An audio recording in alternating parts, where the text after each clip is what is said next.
पितृ अर्थात हमारे पूर्वज जो अब हमारे साथ हमारे बीच नहीं है, उनका तर्पण एवं श्राद्ध करने का समय, इस माध्यम से अपने पूर्वजों को याद करना और उनके प्रति श्रद्धा प्रकट करने का समय श्राद्ध पक्ष कहलाता है।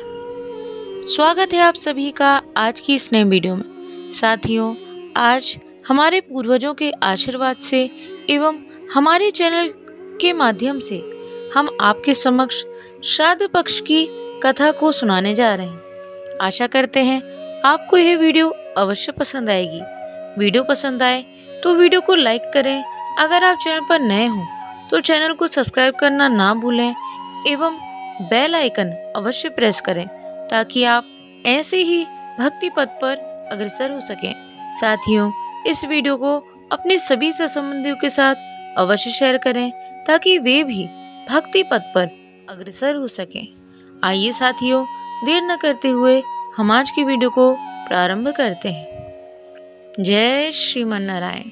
पितृपक्ष या श्राद्ध को सनातन धर्म में महत्वपूर्ण माना गया है, जो 16 दिनों की अवधि का होता है। पितृपक्ष निरंतर 16 दिनों तक चलते हैं और यह एक ऐसी अवधि होती है जब समुदाय के लोग, सभी वर्गों के लोग अपने पूर्वजों के प्रति सम्मान व्यक्त करते हैं और उनसे प्रार्थनाएं करते हैं। साधारण शब्दों में पितृ अर्थात हमारे पूर्वज जो अब हमारे साथ हमारे बीच नहीं है, उनका तर्पण एवं श्राद्ध करने का समय, इस माध्यम से अपने पूर्वजों को याद करना और उनके प्रति श्रद्धा प्रकट की जाती है। साथियों, हिंदू पंचांग के अनुसार पितृपक्ष का आरंभ प्रतिवर्ष अश्विनी माह के कृष्ण पक्ष में होता है और इसका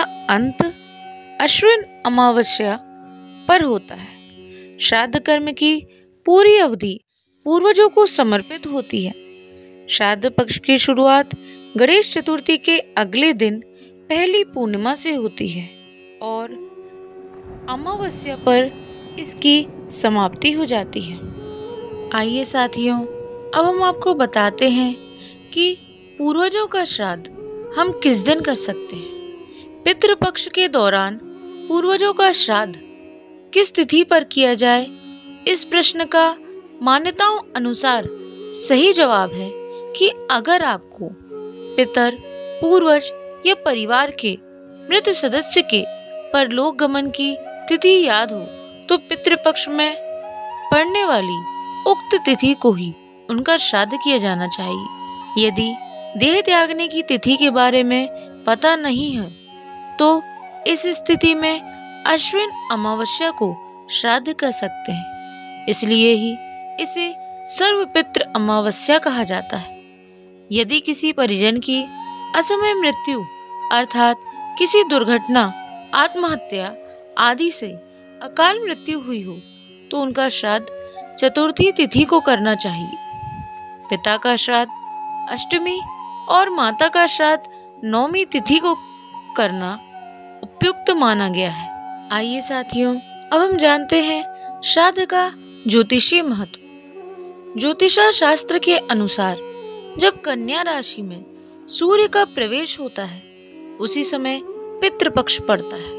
कुंडली में पंचम भाव में मनुष्य के पूर्व जन्म के कर्मों को भाव माना गया है। काल पुरुष में कुंडली के पंचम भाव का स्वामी सूर्य को माना गया है। यही कारण है कि हमारे कुल का द्योतक भी सूर्य है।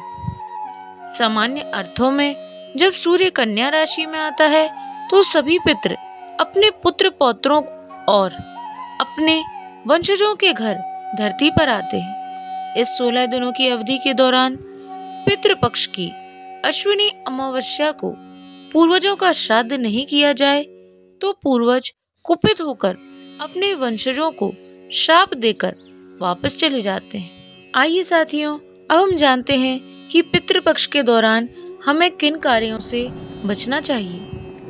पितृपक्ष की 16 दिन की अवधि के दौरान जातकों को कुछ कार्यों को करने से बचना चाहिए। पितृपक्ष के दौरान गैर शाकाहारी भोजन का सेवन करने से बचना चाहिए, अर्थात मांसाहार वर्जित है। बालों को नहीं कटाना चाहिए। इस दौरान लहसुन, प्याज आदि तामसिक भोजन का सेवन नहीं करना चाहिए। कोई भी नया काम, नया घर, नई गाड़ी खरीदने जैसे मांगलिक कार्यों से बचना चाहिए। साथियों, अब हम आपको पितृपक्ष की एक अति पौराणिक कथा सुनाने जा रहे हैं। आशा करते हैं आपको यह अवश्य पसंद आएगी। पितृपक्ष की पौराणिक कथा के अनुसार जोगे तथा भोगे दो भाई थे। दोनों अलग अलग रहते थे। जोगे धनी था और भोगे निर्धन। दोनों में परस्पर बड़ा प्रेम था। जोगे की पत्नी को धन का अभिमान था, किंतु भोगे की पत्नी बड़ी सरल हृदय की थी। पितृपक्ष आने पर जोगे की पत्नी ने उससे पितरों का श्राद्ध करने के लिए कहा, तो जोगे इसे व्यर्थ का कार्य समझकर टालने की चेष्टा करने लगा, किंतु उसकी पत्नी समझती थी कि यदि ऐसा नहीं करेंगे तो लोग बातें बनाएंगे। फिर उसे अपने मायके वालों को दावत पर बुलाने और अपनी शान दिखाने का यह उचित अवसर लगा। अतः वह बोली, आप शायद मेरी परेशानी की वजह से ऐसा कह रहे हैं, किंतु इसमें मुझे कोई परेशानी नहीं होगी। मैं भोगी की पत्नी को बुला लूंगी, दोनों मिलकर सारा काम कर लेंगी। फिर उसने जोगे को अपने पीहर न्योता देने के लिए भेज दिया। दूसरे दिन उसके बुलाने पर भोगे की पत्नी सुबह सवेरे आकर काम में जुट गई। उसने रसोई तैयार की, अनेक पकवान बनाए, फिर सभी काम निपटाकर अपने घर आ गई। आखिर उसे भी तो पितरों का श्राद्ध तर्पण करना था। इस अवसर पर न जोगी की पत्नी ने उसे रोका, न वह रुकी। शीघ्र ही दोपहर हो गई। पितर भूमि पर उतरे। जोगे भोगे के पितर पहले जोगे के यहाँ गए तो क्या देखते हैं कि उसके ससुराल वाले वहाँ भोजन पर जुटे हुए हैं। निराश होकर वे भोगे के यहाँ गए। वहाँ क्या था? मात्र पितरों के नाम पर अगियारी दे दी गई थी। पितरों ने उसकी राख चाटी और भूखे ही नदी के तट पर जा पहुंचे। थोड़ी देर में सारे पितर इकट्ठे हो गए और अपने अपने यहाँ के श्राद्धों की बड़ाई करने लगे। जोगे भोगे के पितरों ने भी अपनी आप बीती सुनाई। फिर वे सोचने लगे, अगर भोगे समर्थ होता तो शायद उन्हें भूखा न रहना पड़ता, मगर भोगे के घर में तो 2 जून की रोटी भी खाने को नहीं थी। यही सब सोचकर उन्हें भोगे पर दया आ गई। अचानक वे नाच नाच कर गाने लगे, भोगे के घर धन हो जाए, भोगे के घर धन हो जाए। सांझ होने को हुई। भोगे के बच्चों को कुछ भी खाने को नहीं मिला। उन्होंने माँ से कहा, भूख लगी है। तब उन्हें टालने की गरज से भोगे की पत्नी ने कहा, जाओ, आंगन में हौदी औंधी रखी है, उसे जाकर खोल लो और जो कुछ मिले बांट कर खा लेना। बच्चे वहां पहुंचे तो क्या देखते हैं कि हौदी में मोहरों से भरी पड़ी है। वे दौड़े दौड़े माँ के पास पहुंचे और उसे सारी बातें बताई। आंगन में आकर भोगे की पत्नी ने यह सब कुछ देखा तो वह भी हैरान रह गई। इस प्रकार भोगे भी धनी हो गया, मगर धन पाकर वह घमंडी नहीं हुआ। दूसरे साल का पितृपक्ष आया। श्राद्ध के दिन भोगे की स्त्री ने 56 प्रकार के व्यंजन बनाए। ब्राह्मणों को बुलाकर श्राद्ध किया, भोजन कराया, दक्षिणा दी। जेठ जेठानी को सोने चांदी के बर्तनों में भोजन कराए। इससे पितर बड़े प्रसन्न तथा तृप्त हुए। साथियों, तो यह थी जोगे और भोगे की पौराणिक कथा। आइए एक और प्राचीन कथा के बारे में हम सब विस्तार से श्रवण करें। हिंदू धर्म ग्रंथों में पितृपक्ष से जुड़ी एक कथा का वर्णन मिलता है, जो इस प्रकार है। द्वापर युग में जब महाभारत के युद्ध के दौरान कर्ण का निधन हो गया और उनकी आत्मा स्वर्ग में पहुंची, तो उन्हें वहां नियमित रूप से भोजन नहीं मिल रहा था। इसके बदले में कर्ण को खाने के लिए सोना और आभूषण दिए गए। इस बात से उनकी आत्मा निराश हो गई और कर्ण ने इस बारे में इंद्रदेव से सवाल किया कि उनको वास्तविक भोजन क्यों नहीं दिया जा रहा। तब इंद्रदेव ने इसके कारण का खुलासा किया और कहा कि आपने अपने पूरे जीवन में इन सभी चीजों का दान दूसरों को किया है, लेकिन कभी अपने पूर्वजों और पुरखों के लिए कुछ नहीं किया।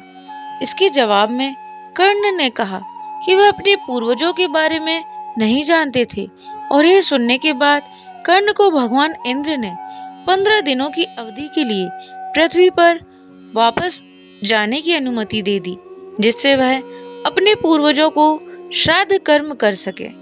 वर्तमान युग में इन्हीं 15 दिनों की अवधि को पितृपक्ष के रूप में जाना जाता है। साथियों, तो यह थी पितृपक्ष से जुड़ी पौराणिक कथा। आइए अब हम पितृपक्ष के महत्व के बारे में आपको जानकारी प्रदान करते हैं। हिंदू धर्म में किसी मनुष्य की मृत्यु के बाद उसका श्राद्ध कर्म करना अत्यंत आवश्यक माना गया है। ऐसी मान्यता है कि अगर किसी व्यक्ति के द्वारा उसके पूर्वजों का विधि पूर्वक श्राद्ध या तर्पण नहीं किया जाए तो उनकी आत्मा को मुक्ति नहीं मिलती। ऐसी स्थिति में अपने पूर्वजों की मुक्ति के लिए वंशजों द्वारा श्राद्ध कर्म संपन्न किया जाता है।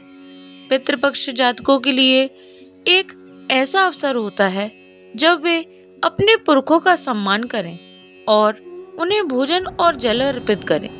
साथियों, तो यह थी पितृपक्ष के महत्व के बारे में जानकारी।